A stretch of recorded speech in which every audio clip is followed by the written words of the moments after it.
So hi, welcome back to our channel. And இன்னைக்கு நம்ம என்ன வீடியோ பார்க்க போறோம் அப்படின்னா வந்துட்டு தமிழ். ஸோ தமிழை பொறுத்த வரைக்கும் எப்படி படிக்கணும் என்ன படிக்கணும் இது பிகினர்ஸ்க்கான வீடியோ தான். ஸோ தமிழுக்கு வந்துட்டு சிலபஸ் மாற்றிட்டாங்க. ஸோ புது சிலபஸ் படி எப்படி படிக்கணும், சிலபஸ் எப்படி இருக்குது, ஸோ அது எங்கெங்கே இருக்குது, ஸோ வேறு என்ன பண்ணணும், ப்ராக்டிஸ் பண்ணணுமா, ஏன்னா நிறைய இலக்கண கொஷின் கேட்குறாங்க, அவுட் சோர்ஸ் கேட்குறாங்களே அப்படின்னு சொல்லிட்டு நிறைய டவுட் இருக்கும். ஸோ அதுக்கான வீடியோ தான் அது. ஸோ ஃபஸ்ட்டு வந்துட்டு தமிழை பொறுத்த வரைக்கும் இலக்கணம் ரெண்டாக பிரிக்கலாம், ஓகேங்களா. ஸோ தமிழில் வந்துட்டு இப்போ புது சிலபஸ் படி பார்த்தா நம்ம வந்துட்டு ரெண்டாக பிரிக்கலாம். ஒன்று இலக்கணம். ஸோ தமிழுக்கு எவ்வளோ மார்க், நம்மளுக்கு 100 கொஷின் கேட்பாங்க. நிறைய பேர் மார்க்னா கன்ஃபியூஸ் ஆகிக்கிறீங்க. 100 கொஷின் கேட்பாங்க, ஓகேங்களா. அதில் இலக்கணம், இலக்கிய உரைநடை, இலக்கியம் ப்ளஸ் உரைநடை அப்படி பிரிச்சுக்கலாம், ஓகேங்களா. ஸோ இலக்கணம் ப்ளஸ் இலக்கிய உரைநடை சிலபஸ் வைஸ் நமக்கு டிஎன்பிசியில் கொடுத்த சிலபஸ் வைஸ் நான் சொல்கிறேன், ஓகேங்களா. இப்படி தமிழை ரெண்டாக பிரிச்சுக்கலாம். பிரித்தோம் அப்படின்னா ஃபர்ஸ்ட்ல அப்படின்னா இலக்கிய உரைநடையில் அதிக கொஷின் வரும், இலக்கணத்தில் ஓரளவு கொஷின் வரும். பட் இப்போ எப்படின்னா இலக்கணத்தில் 85 கொஷின் இருக்குது, உரைநடை இலக்கியம்ல 15 கொஷின் இருக்கு, ஓகேங்களா. இதுதான் வந்துட்டு சிலபஸ். 100 கொஷின் நீங்க அட்டெண்ட் பண்ணணும்னா 85 கொஷினுக்கு நீங்க இலக்கணத்தை ப்ரிப்பேர் பண்ணணும். இலக்கிய உரைநடை 15 கொஷினுக்கு ப்ரிப்பேர் பண்ணணும். இதுதான் சிலபஸ், ஓகேங்களா. ஸோ இந்த இலக்கணம் இருக்கு இல்லையா, ஸோ இந்த இலக்கணத்துல நீங்க என்னென்ன இலக்கணம்னா தமிழ் இலக்கணம் கடல் மாதிரி போயிட்டே இருக்கும். ஸோ அதுல எதெல்லாம் நீங்க ப்ரிப்பேர் பண்ணணும், இந்த இலக்கணத்துல ப்ரிப்பேர் பண்ண வேண்டிய டாபிக்ஸ் என்னென்ன அப்படின்னு சொல்லிட்டு அழகா அவங்களே பிரிச்சு கொடுத்துருக்காங்க. இந்த டாபிக்ல இருந்தா கொஸ்டின் கேட்பேன்னு சொல்லிட்டு 85 கொஸ்டினுக்கு யூனிட் வைஸா பிரிச்சு கொடுத்துருக்காங்க. இந்த டாபிக்ல இவ்வளோ, இந்த டாபிக்ல இவ்வளோ கொஸ்டின் அப்படின்னு சொல்லிட்டு டாபிக் வைஸ் பிரிச்சு கொடுத்துட்டாங்க. ஓகே, ஸோ இந்த டாபிக்லாம் நம்ம எங்க படிக்கணும், இந்த இலக்கிய முறைநடை எங்க படிக்கணும் அதை பார்க்க போறோம், ஓகேங்களா. இலக்கிய முறைநடை ஆப்வியஸா புக்ல தான் படிப்போம். இந்த இலக்கிய முறைநடைக்கும் டாபிக் கொடுத்துட்டாங்க, எந்தெந்த ஆசிரியர்கள் பற்றி படிக்கணும், எந்தெந்த நூல் பத்தி படிக்கணும் அப்படின்னு சொல்லிட்டு அழகா கொடுத்துட்டாங்க, ஓகேங்களா. ஓகே, இப்போ இது எப்படி படிக்கலாம் அப்படின்னா ஃபர்ஸ்ட் இலக்கணம் எப்படி படிக்கலாம். இலக்கணத்துல 85 கொஸ்டின் இருக்கு, அதில் ஒரு 80 கொஸ்டினாவது கரெக்ட் ஆகணும். இலக்கணம் 85 கொஸ்டின்ல எனக்கு 80 கொஸ்டின் ஆகுது கரெக்டா போடணும் அப்படின்னா என்ன பண்ணலாம், ஃபர்ஸ்ட் வந்துட்டு டாபிக் வைஸ் எல்லாத்தையும் தெளிவா படிக்கணும், ஓகேங்களா. ஓகே, டாபிக் வைஸ் எப்படி படிக்கலாம், அது எங்க இருக்கு அப்படின்னா புக்லயே இருக்கு. டாபிக் வைஸ் வந்துட்டு உங்களுக்கு புக்லேயே இருக்குது. இப்போ தன்வினை, பிறவினை, ஓரெழுத்து ஒரு மொழி, ஒரு பொருள் ஒரு சொல் பல பொருள், ஒரு பல பொருள் ஒரு சொல், அந்த மாதிரி நிறைய கொடுத்துருக்காங்க. ஸோ அந்த மாதிரி இருக்கிற எல்லா இலக்கணமுமே நீங்கள் படிக்கணும். ஃபர்ஸ்ட் ஆப்ஷன் என்னென்னா நீங்கள் என்ன பண்ணலான்னா சிலபஸை பிரிண்ட் போட்டுட்டு ஒரு டாப்பிக்காக எடுத்து அது இப்போ தன்வினை பிறவினை எடுக்கிறீங்கன்னா அது எல்லா புக்லேயும் எங்கெங்கெல்லாம் இருக்குது. ஸோ எங்கே எக்ஸ்பிளைன் பண்ணியிருக்காங்க டெஃபினிஷன் அதை பார்த்து புரிஞ்சுக்கிட்டு அதோட எக்ஸாம்பிள்ஸ் எங்கெல்லாம் இருக்குது, ஓல்டு புக்லேயும் இருக்கும், நியூ புக்லேயும் இருக்கும், ப்ரீவியஸ் இயர் கொஸ்டின் பேப்பர்லேயும் இருக்கும். அப்படி டாபிக் வைஸாக 85 கொஸ்டினுக்கும் நீங்கள் ப்ரிப்பேர் பண்ணலாம். அது ஒரு ஆப்ஷன். இன்னொரு ஆப்ஷன் நான் என்ன சஜஸ்ட் பண்ணுவேன் அப்படின்னா ஃபர்ஸ்ட் என்ன பண்ணுங்கன்னா 6th to 10th வரைக்கும் இலக்கணம் புதுசா படிக்கிற ஸ்டூடெண்ட் இப்படி பண்ணுங்க, ஓகேங்களா. ஃபர்ஸ்ட் 6th to 10th வரைக்கும் ஒரு இயர் அப்படின்னு எடுத்துக்கிட்டீங்கன்னா இலக்கியம், உரைநடை, துணைப்பாடம், இலக்கணம், புக் பேக் அப்படின்னு கொடுத்துருப்பாங்க. அதுல 6th to 10th வரைக்கும் இருக்கிற இலக்கணத்தை ஃபர்ஸ்ட் ப்ரிப்பேர் பண்ணிடுங்க. 6th to 10th வரைக்கும் எல்லாத்தையும் படிக்க வேண்டாம், ஜஸ்ட் இலக்கணத்தையாவது அட்லீஸ்ட் ப்ரிப்பேர் பண்ணிடுங்க.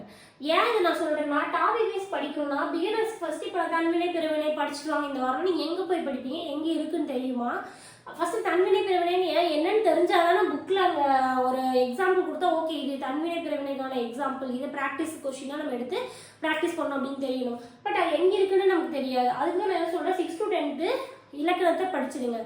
6th to 10th இலக்கணத்தை படிச்சிங்கனாலே நீங்கள் 85 கொஸ்டின் ப்ரிப்பேர்டுன்னு அர்த்தம், ப்ரிப்பேர்டுன்னு அர்த்தம். பட் அப்போ அதுக்கப்புறம் என்ன பண்ணணும்னா 85 கொஸ்டின் ப்ரிப்பேர், அப்போ 85 கொஸ்டின் போடலாமா, போட முடியாது. அதுக்கப்புறம் என்ன பண்ணால் நீங்கள் என்ன பண்ணியிருக்கீங்கன்னா 85 கொஸ்டினை கலந்து அது என்ன டாப்பிக்னே தெரியாமல் 85 கொஸ்டினை ஆல்மோஸ்ட் படிச்சிட்டீங்க, அதாவது ஒரு குத்து மதிப்பாக படிச்சிட்டிங்கன்னு வச்சுக்கோங்களேன். இதுக்கப்புறம் என்ன பண்ணணும்னா அதுக்கப்புறம் எடுத்து டாபிக் பார்க்கணும். இப்போ எடுத்து நீங்கள் சிலபஸ் டாபிக் 85 கொஸ்டினுக்கு அந்த சில இலக்கணம் டாபிக் பார்த்தீங்க அப்படின்னா அழகாக கொடுத்துருப்பாங்க. கீழே உரைநடைக்கு 15 கொஸ்டின் அப்படின்னு சொல்லி ஒரு யூனிட் இருக்கும். அதை மட்டும் விட்டுட்டு மேலே இருக்கிற எல்லா யூனிட்டையும் ஒரு டாப்பிக்காக பார்த்துட்டே வந்தீங்கன்னா கொடுத்துருப்பாங்க. ஒரு டாப்பிக்கும் பார்க்குறப்ப அப்போ உங்களுக்கு புரியும் வினையாளரின் பெயர்னா என்ன, வினை எச்சம்னா என்ன, பெயர் எச்சம்னா என்ன இருக்கும். இது 10th இருக்கே, 6th இது இருக்கு, இது ரிலேட்டடான எக்ஸாம்பிள் சம்ஸ் ஓல்டு புக் அப்படியே போட்டுங்க. இலக்கணத்தை பாருங்க, புக் பேக்கை பாருங்க. பார்த்தீங்கன்னா இது வினையச்சத்துக்கான எக்ஸாம்பிள், இது வினைமுற்றுக்கான எக்ஸாம்பிள் அப்படின்னு சொல்லிட்டு கொடுத்துருப்பாங்க. ஸோ அப்போ நீங்கள் அதை எடுத்து கிளாஸிஃபை பண்ணிட்டு அது தனியாக டாபிக் வைஸ் ரிவைஸ் பண்ணிக்கலாம். ஸோ ஃபஸ்ட்டு படிக்கிறப்ப 6 to 10th புக் இலக்கணத்தை கம்ப்ளீட் பண்ணிடுங்க. இதை பண்ணிங்கனாலே தமிழ் ஆல்மோஸ்ட் நம்ம முடிச்ச மாதிரி தான். ஓகேங்களா? ஸோ அதனால இதை கொடுத்துருக்கேன். ஃபஸ்ட்டு இதுதான் நீங்கள் பண்ணணும். ஃபஸ்ட்டு இதுக்கு முன்னாடி சிலபஸ்லாம் என்ன சொல்லுவேன்னா, அதெல்லாம் இந்த 6 to 10th எல்லாமே படிங்க, எடுத்து இயல் 1 இயல் 2 இயல் 3ன்னு வார வாரம் ஒரு 5 இயலாவது படிங்கன்னு சொல்லுவேன். பட் இப்போ அப்படி கிடையாது. இலக்கணத்தை முடிச்சிங்கனாலே தமிழில் பெரிய போர்ஷன் நீங்கள் முடிச்ச மாதிரி. ஓகேங்களா? ஸோ அதை முடிங்க. அதுக்கப்புறம் என்ன பண்ணணும்னா டாபிக் வைஸ் படிக்கணும். ஓகேங்களா? அதுக்கு அடுத்தது என்ன பண்ணணும், 6 to 10th இருக்கிற கம்ப்ளீட்டா புக் பேக். 6 to 10th இலக்கணம் படிச்சிருப்போம். இலக்கணத்துக்கு முன்னாடி புக் பேக்ல என்ன இருக்கும் அப்படின்னா, புக் பேக்கோட பெனிஃபிட் என்ன, புக் பேக்ல என்னெல்லாம் முக்கியமாக இருக்குன்னு தனி வீடியோ போடுறேன். ஸோ புக் பேக்ல என்ன இருக்குன்னா, இப்போ எக்ஸாம்பிளுக்கு நீங்கள் 10th தமிழ் எடுத்தோடனே படிக்கிறீங்க. 10th தமிழ் இயல் 1 இருக்கு. அதில் வந்து என்ன கொடுத்துருக்காங்க, தன்வினை, பிறவினை, செய்வினை, செயல்பாடு வினை, துணை வினைகள் கொடுத்துருக்காங்கன்னு வைங்களேன். அதை படிச்சிட்டீங்க. அதை படிச்சுட்டு அப்படியே புக் பேக் வந்தீங்கன்னா அது ரிலேட்டடாக நிறைய ப்ராக்டிஸ் கொஸ்டின்ஸ் உங்களுக்கு கொடுத்துருப்பாங்க. இது வந்து தன்வினையா மாற்று, இது பிறவினையா மாற்று, செய்வினையா மாற்று, இது ஒருமையா இருக்கு பன்மையா மாற்று, ஒருமை பன்மை பிழை நீக்கி எழுதுன்னு சொல்லிட்டு புக் பேக்ல அழகாக கொடுத்துருப்பாங்க. நம்ம 6 to 10 நம்ம இலக்கணம் நல்லா படிச்சிட்டோமே, டாபிக் வைஸும் நல்லா ரிவைஸ் பண்ணிட்டோம். அப்போ அடுத்து என்ன பண்ணணும், புக் பேக் இருக்கிறது ப்ராக்டிஸ் பண்ணுவீங்க. டாபிக் வைஸ் நீங்கள் ரிவைஸ் பண்ணுறப்பவே, ஒரு டாபிக் எடுத்து 6 to 10th எங்கெல்லாம் இருக்குன்னு பார்த்து ஒரு டைம் ரிவைஸ் பண்ணுறப்பவே அது பின்னாடி இருக்கிற புக் பேக்கை ரிவைஸ் பண்ணணும். ஓகேங்களா? ஸோ இந்த இலக்கணத்துக்கு நான் என்ன பண்ணியிருக்கேன்னா, ஒரு டாப்பிக்கும் பிடிஎஃப் ரெடி பண்ணி, ஸோ இந்த ஒரு டாபிக் இப்போ ஒருமை பன்மைன்னு இருக்குன்னா அப்படின்னா என்னன்னு அழகாக டைப் பண்ணி டெஃபினேஷன் போட்டுட்டு அதை எக்ஸாம்பிள் வச்சு எக்ஸ்பிளைன் பண்ணிட்டு அதுக்கப்புறம் அது ரிலேட்டடான previous year question, old book question, புக்கில் இருக்கிற புக் பேக்கில் இருக்கிற ப்ராக்டிஸ் கொஷின், நிறைய எக்ஸாம்பிள்ஸ் கசகசன்னு. ஸோ அந்த மாதிரி ப்ரிப்பேர் பண்ணி தான் பேட்ச் ஸ்டூடெண்ட்ஸ் நான் கொடுக்குறேன். ஸோ பேட்ச் ஸ்டூடெண்ட்டை பொறுத்த வரைக்கும் அந்த பிடிஎஃப் ரொம்ப முக்கியம். நான் உங்களுக்கு நிறைய பிடிஎஃப் எடுத்து பார்த்தா நிறைய போர்ஷன்ஸ் படிப்பீங்க. அதெல்லாம் படித்தா நம்ம சிலபஸ் முடிச்சிட்டோம்னு நினைப்பீங்க. லாஸ்ட்டாக ஒரே ஒரு பிடிஎஃப் மரபு தமிழ் வினை வகைன்னு கொடுத்துருப்பேன். அதுதான் உங்களுக்கு 50-40% எக்ஸாமுக்கு நீங்கள் சிலபஸ் கம்ப்ளீட் பண்ணது அந்த ஒரே ஒரு பிடிஎஃப் தான். அது ரொம்ப இம்பார்ட்டன்ட். ஸோ அதை முடிச்சுட்டு தான் நீங்கள் மற்ற ஷெட்யூல் படிக்கிற மாதிரி இருக்கணும். ஓகேங்களா? ஸோ அது படிக்கணும். அதுக்கப்புறம் என்ன பண்ணலாம், நான் புக் பேக் நல்லா பார்த்துட்டேன், நல்லா ப்ராக்டிஸ் பண்ணிட்டேன். அடுத்து என்ன பண்ணலாம், ப்ரீவியஸ் இயர் கொஷின் பேப்பர். ஓகேங்களா? ப்ரீவியஸ் இயர் கொஷின் பேப்பர் இருக்கிற கொஷின்ஸை ஆன்சர் ப்ராக்டிஸ் பண்ணுங்க. இப்போ ஒரு இலக்கணத்தை பொறுத்தவரை கிட்டத்தட்ட அது ஒரு மேக்ஸ் மாதிரி. டாப்பிக்கை புரிஞ்சுக்கிறோம், கொஷின் ஆன்சர் போட்டு பார்க்குறோம். ஓகேங்களா? அடுத்தது அவுட் சோர்ஸ். இதெல்லாம் பண்ணது போக இந்த சிலபஸ் டாபிக் 85 கொஸ்டின் சொன்னல, இதில் சில டாபிக் வந்து அவுட் சோர்ஸ் வந்து இந்த எக்ஸாமுக்கு போயிருக்குது. எது நடந்த குரூப் 4 எக்ஸாமுக்கு அதே டாபிக் நமக்கு தெரிஞ்சது அதுதான். அந்த டாபிக்லேருந்து அவுட் சோர்ஸ் போகும் தெரியும். ஸோ அதை ப்ரிப்பேர் பண்ணுங்கன்னு சொன்னேன். பட் வேறு டாபிக்லேருந்து கொஸ்டின் கேட்பாங்க. எல்லா டைமும் ஒரே மாதிரி கேட்க மாட்டாங்க, நம்ம சொன்னோம். இல்லைனா இனிமேல் அப்படி கேட்க மாட்டாங்க. ஆனால் குரூப் 2லையும் அதே தான் கேட்டிருந்தாங்க. ஓகேங்களா? ஸோ அதனால குறிப்பிட்ட டாபிக் தான் அவுட் சோர்ஸ் போகிறாங்க. அவுட் சோர்ஸ் பற்றி எக்ஸ்பிளைன் பண்ணி ஆல்ரெடி வீடியோ போட்டுருப்பீங்க, அதை பாருங்கள். ஸோ அந்த என்னென்ன டாபிக் அவுட் சோர்ஸ் போகிறாங்களோ அதையும் சைட் பை சைடு டெய்லியும் ஒரு 5 கொஸ்டின், ஒரு 6 கொஸ்டின் உட்காந்து படிச்சிட வேண்டியது தான். ஓகேங்களா? ஸோ இதுதான் இந்த அவுட் சோர்ஸ் டெய்லி மனப்பாடம் தான். மற்றது எல்லாமே நம்ம புரிஞ்சு படிக்கணும். அவுட் சோர்ஸ் கொஞ்சம் மனப்பாடம் பண்ணணும். இதெல்லாம் பண்ணிங்கன்னா ஆட்டோமேட்டிக்காக வந்துட்டு தமிழில் 85க்கு ஒரு 80, அட்லீஸ்ட் 75+ ஆகுது வாங்கலாம். ஓகேங்களா? இப்போ நடந்த குரூப் 4 எக்ஸாம் டஃப்னோ நிறைய பேர் தமிழ் 83 கொஸ்டின் வாங்கியிருந்தாங்க.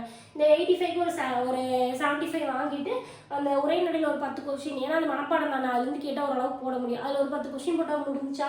ஸோ இதுதான் நம்ம பண்ணணும். ஓகேங்களா? ஸோ அவுட் சோர்ஸ் தெரியாமே அவங்க 83 கேட்டு வாங்கியிருந்தாங்க. நம்ம எதிர்பார்த்த அவுட் சோர்ஸ் வந்து ஆப்வியஸாக நான் 90+ வாங்கலாம். ஓகேங்களா?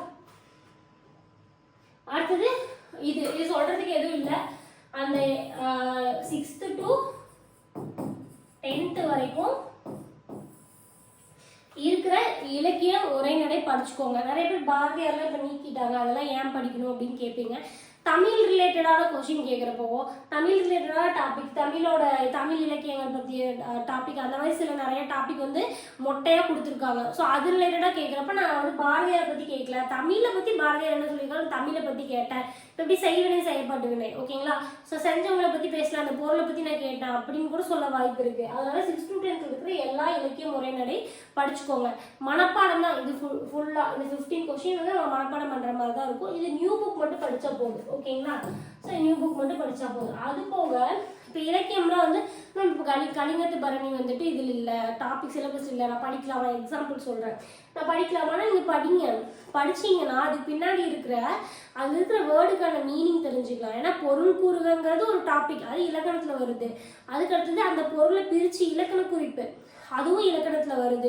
ஸோ இந்த மாதிரியான கொஸ்டினுக்கு நமக்கு இலக்கியத்தை புரிஞ்சு படித்தாதான் நம்மளால ப்ராக்டிஸ் பண்ண முடியும், எழுத முடியும். ஓகேங்களா? ஸோ அதனால் அது படிக்கணும். ஸோ எடுத்தோடனே ஒரு டாபிக் பார்க்குறப்ப எதெல்லாம் சிலபஸில் ரிமூவ் பண்ணான்னு பார்க்காதீங்க, அது எப்படியெல்லாம் கேட்க வாய்ப்பு இருக்குது அப்படின்னு அந்த ஆங்கிளில் பார்க்க பாருங்கள். ஓகேங்களா? ஸோ இப்படி தான், இதுதான் தமிழுக்கு. தமிழ் நியூ புக் படித்தா போதும் இந்த 15 கொஸ்டினுக்கு. ஓகேங்களா? ஸோ இப்படி தான் படிக்கணும். ஸோ இலக்கணத்தை பொறுத்த வரைக்கும் பிடிஎஃப் நான் ரெடி பண்ணிட்டு இருக்கேன், பேட்ச் ஸ்டூடெண்ட் கொடுத்துட்ருக்கேன். அது புக்கு மாதிரி போகிற பிளான் இருக்குது ஃபியூச்சரில். அப்படி போடுறேன் அப்படின்னா எக்ஸாமுக்கு முன்னாடி நான் உங்களுக்கு அனௌன்ஸ் பண்ணுறேன். ஓகேங்களா? ஸோ இதுக்காக இந்த வீடியோ அடுத்த வீடியோ மீட் பண்ணலாம். பாய்.